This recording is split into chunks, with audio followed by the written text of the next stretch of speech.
The following program is called Brain Games Number 4. It has been known to drive people Bananas. Parents should watch only at the discretion of their children. I said no, Mom. No, Mom. So hold on to your thinking caps. And let us begin.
Brain Game.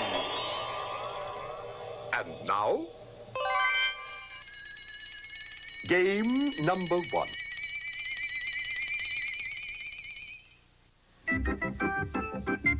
It's time to play Who's a Whatchamacallits? The game in which we give you clues and you tell us who or what.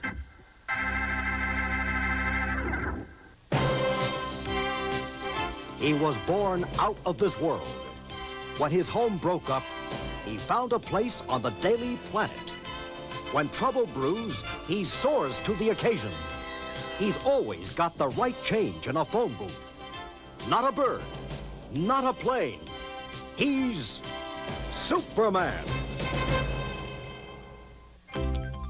This one's a game for blockheads. The puzzle with a constant twist. When the colors match, you finally made it. If you find it too easy, you can always get your revenge. This cube won't cool you down. It's Rubik's Cube.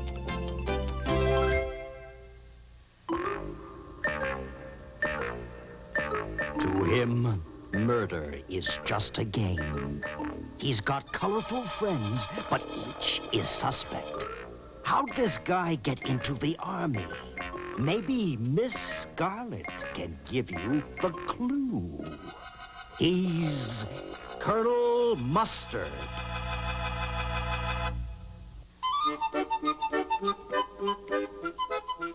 He's an Italian hero, but not a sandwich.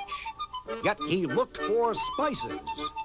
Isabella paid for his trip, and she wouldn't be sorry. He searched for the Indies and found the Indians. Where would we be without him? He's Christopher Columbus.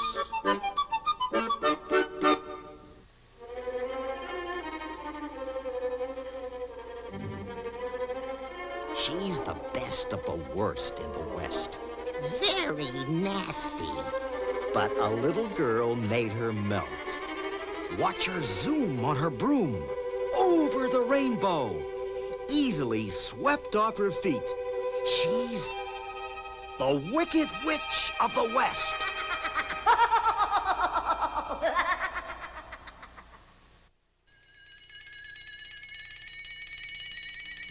Game number 2.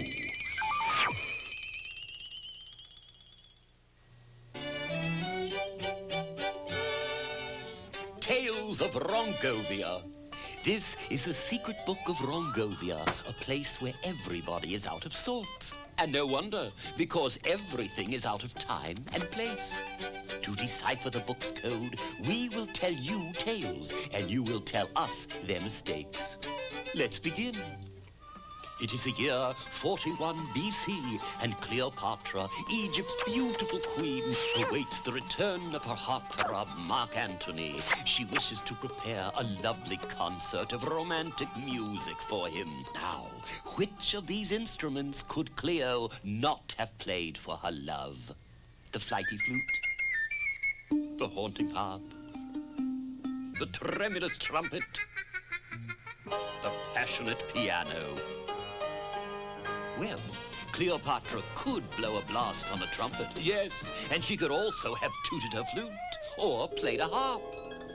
But alas, this queen who could have everything couldn't pound a piano, because the first instrument to resemble the piano wasn't around until the 1700s. Sorry, Cleo.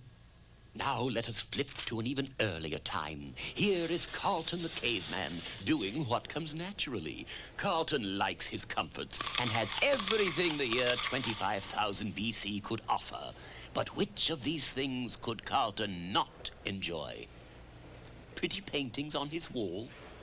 A nice hot fire for cooking? Stone weapons for hunting his prey?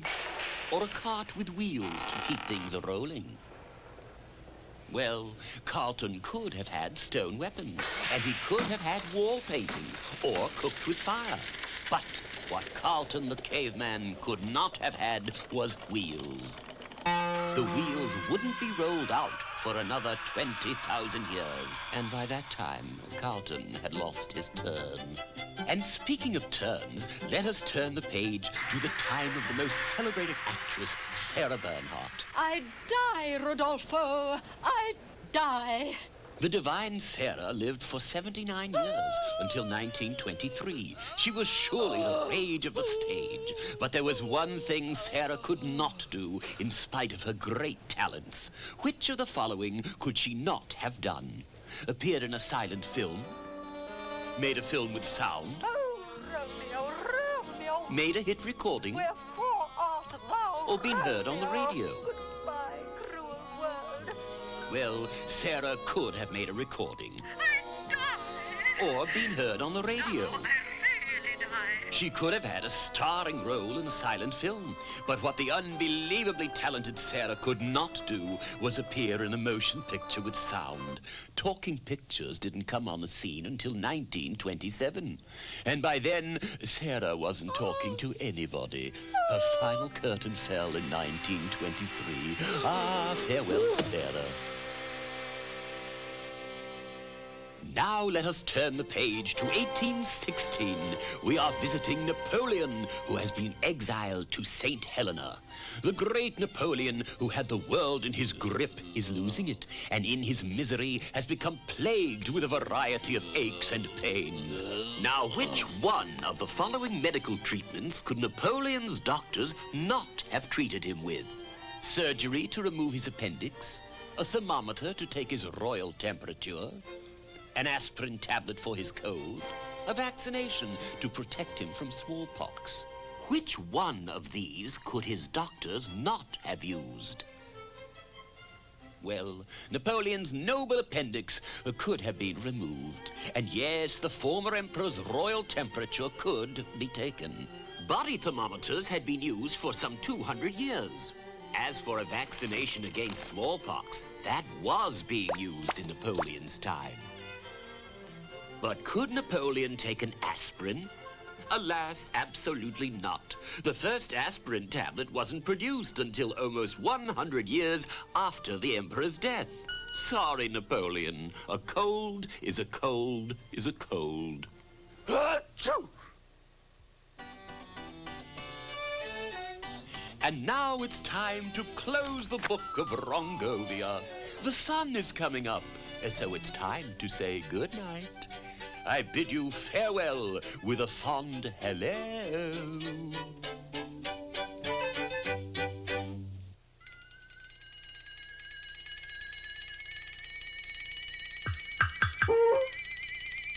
Game number 3.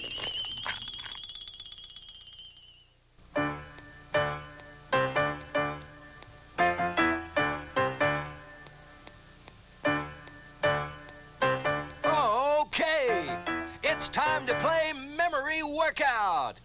Introducing some great Broadway dancers who are stretching, straining, and yearning to strut their stuff. Now, get ready. This is a memory game, and you must watch carefully, because the picture that you see is going to disappear. Watch carefully, because I'm going to ask you to tell me what you see. Got it? Good, because it's gone! Here comes our number one bouncy question. How many of our dancers are wearing leg warmers? How many have got their hard-working drumsticks in a woolly wrap? If you said 2, you hit it true. You've got multicolored, and you've got bright red. And the stretching and straining goes on with question number 2. Bottoms up and pay attention. I ask you, how many of our dancer friends are wearing striped shirts? How many striped shirts are our jumping beans wearing? Hey, if you said 1, we'll have some fun. 1 it is. It's striped shirted Jeremy. And memory workout goes on with question number 3. This is a brainy one, so keep your screws on tight. All right, question number 3. How many dancers are wearing headbands? How many dancers have their heads under wraps? 2 it is, and 2's what you said. There's Susie and Sam, and they're both wearing red. And now for question number 4. This one's a toughie, and I tell you no lies. How many dancers are wearing dancing shoes? How many have slippers on those exercising toes? Ha-ha, the game is fun. If you said none, because none it is. You've got 4 dancers and 40 naked toes. Not a shoe in sight, if you said it right. And now for a killer question. Take it away, Matsy. And here it is, a tricky one. How many rings is our piano man sporting? How many of his rings hit the ebonies and ivories? If you said 3, then right you'd be. He's got 3 gigantic jewels. 2 on his left hand and 1 big sparkler on his right. And that's it for memory workout. Is anybody tired? Oh,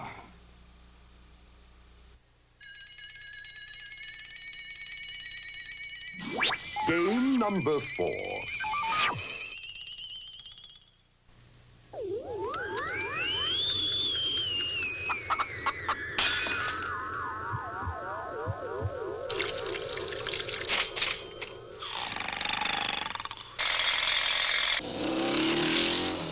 Ear play. We will play you a sound. You tell us what it is. Stand by to play. And now we will play. Sound 1 of 5. Ready, set, play. What is it?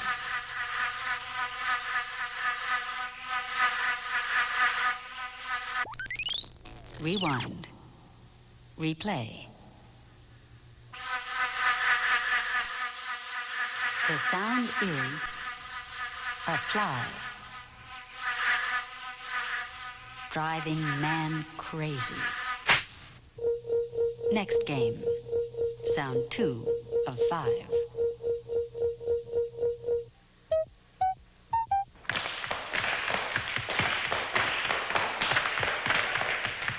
What is it? Rewind. Replay. The sound is tap dancing. 6 tapping feet. Next game. Sound 3 of 5.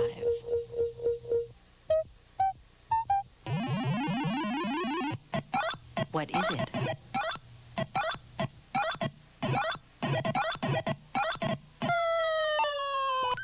Rewind. Replay.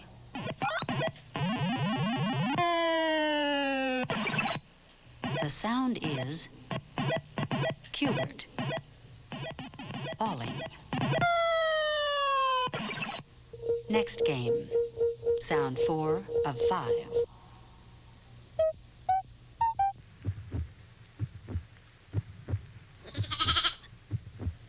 What is it?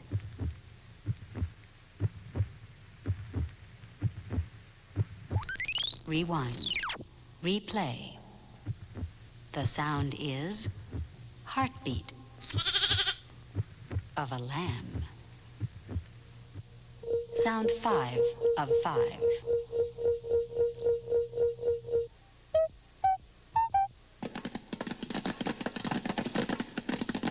What is it?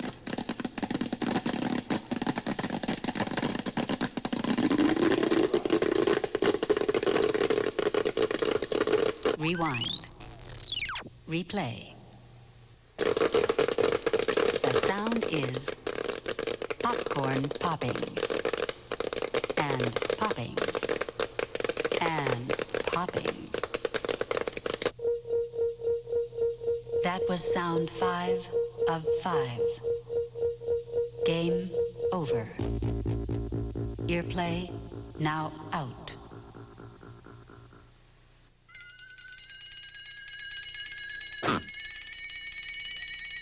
Game number 5.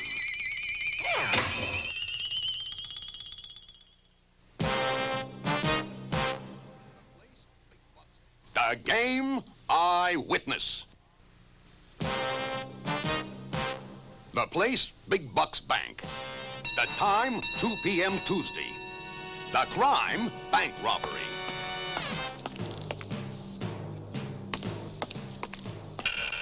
You're about to see a bank robbery recorded by the eye of a hidden camera. Watch carefully, for you will be asked to identify the criminal. The crook enters ready to make a big withdrawal.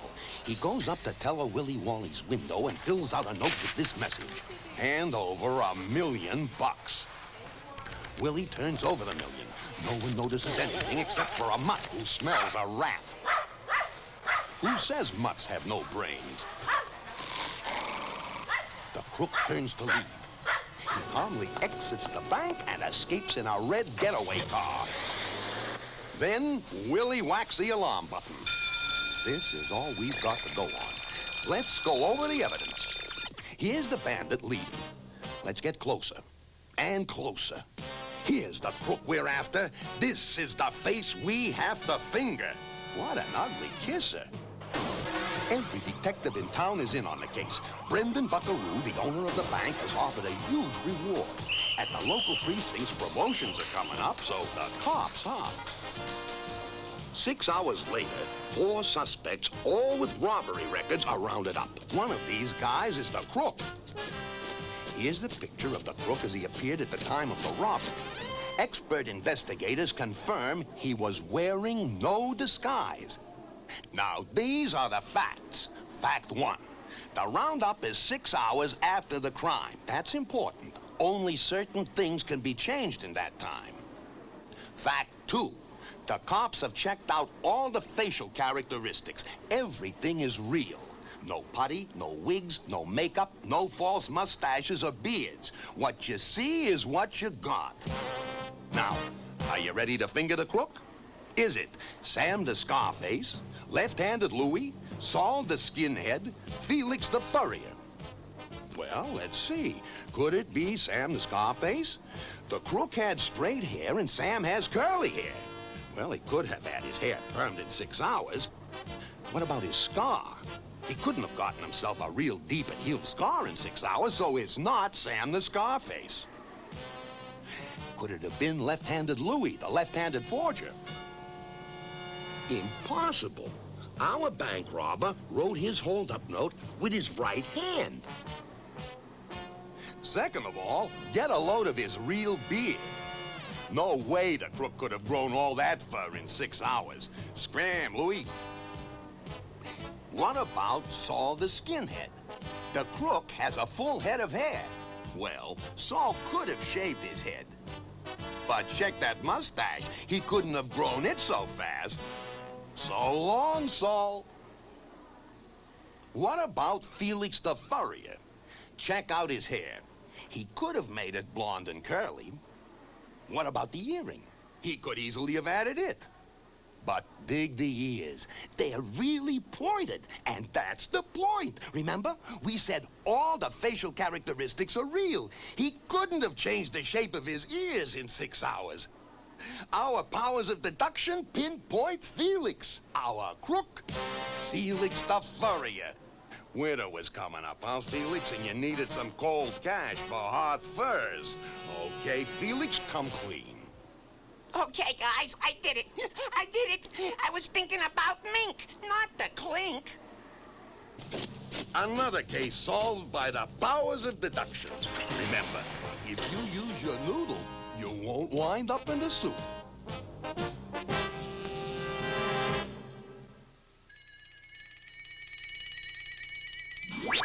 Game number 6.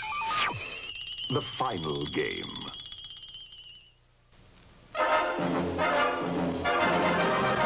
It's time to play Main Task Start. The game in which you, the audience, help the contestants unscramble words before the clock runs out. Main Task Start. What's the name of the game? It's Name That Sport. So hey, let's play. And our first contestant to play our first sport is oversized Ollie from Oshkosh. Okay, Ollie, it's your turn to strike it big on Name That Sport. Please step into All-Star Stadium and get ready for the clues. And here we go. It's a rousing game of Yo-Check. The players are strong, the players are manly. There is no plate but a cup named Stanley. Not a ball that they hit, but if they're in luck, a slap shot will score with a thing called a puck.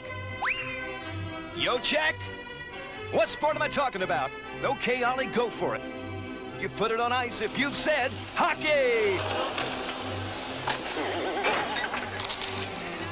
Let's hear it for a good skate. Oversized Ollie from Oshkosh. And the clock continues with contestant number 2. It's straight-laced Sam from Saskatchewan. Now settle down, Sam, and get ready for our scramble. It's a terrific game of Salablab. The excitement is building. Salablab. There's a plate and a pitcher whose curve tells it all. There's never a strike when you're having a ball. If a player goes bats, he'll be a big hit. But if he doesn't, on a bench he will sit. Salablab. So what's the name of the game? You're safe, Sammy, if you said baseball.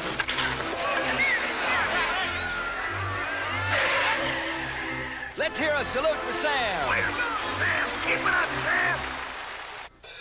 Moving right along, sports fans, we're here for Fast Game of Nice, Sam. Introducing contestant number 3, short-tempered Shelley from Sheboygan. Okay, Shelley, keep cool for these clues. It's no easy racket. You strain every joint. But all heads turn if you get the point. 4 seconds left to stroke a spinner. Get ready, get set. And you're the winner. Okay, so what's the name of the game? Nice scent. Holy McEnroe, it's tennis. Out. Don't complain, Shelley. That ball was out. And now for our next event, introducing contestant number 4, little Louie from Louisville. Step into our All-Star Stadium, Louie, and here are the clues. The game is table sclab. The fans will holler and cheer and go nuts, because what you're dunking isn't donuts. Fill the bucket, but not with soup. And when you do, let out a hoop. So, little Louie, what's the name of the game? Table sclab. You're on the board if you said basketball.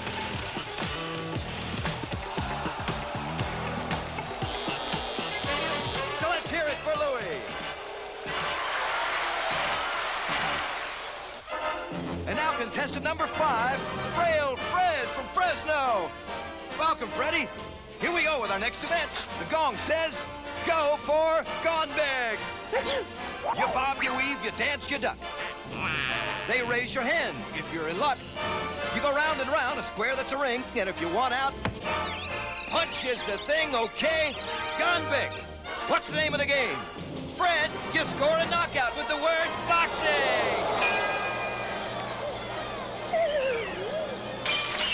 Let's hear it for Frail Fred from Fresno. Oh, I'm the greatest. And that's it for Name That Sport.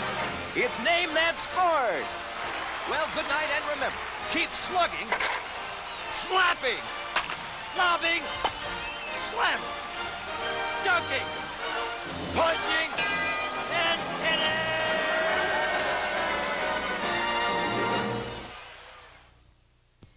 Brain Games is now over.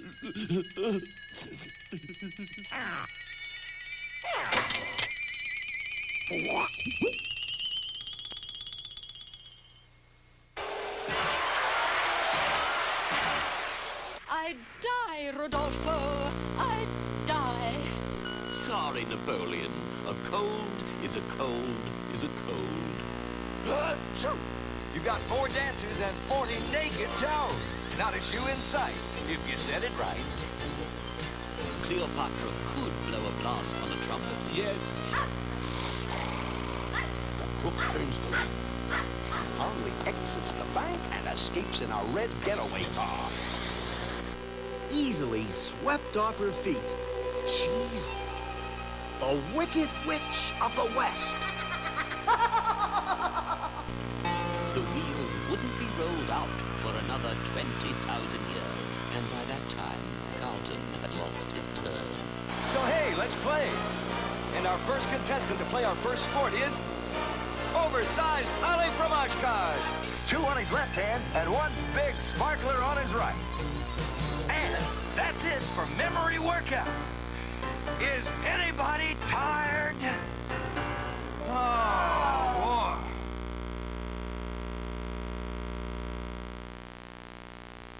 The preceding program has been recommended for family viewing by the National Education Association.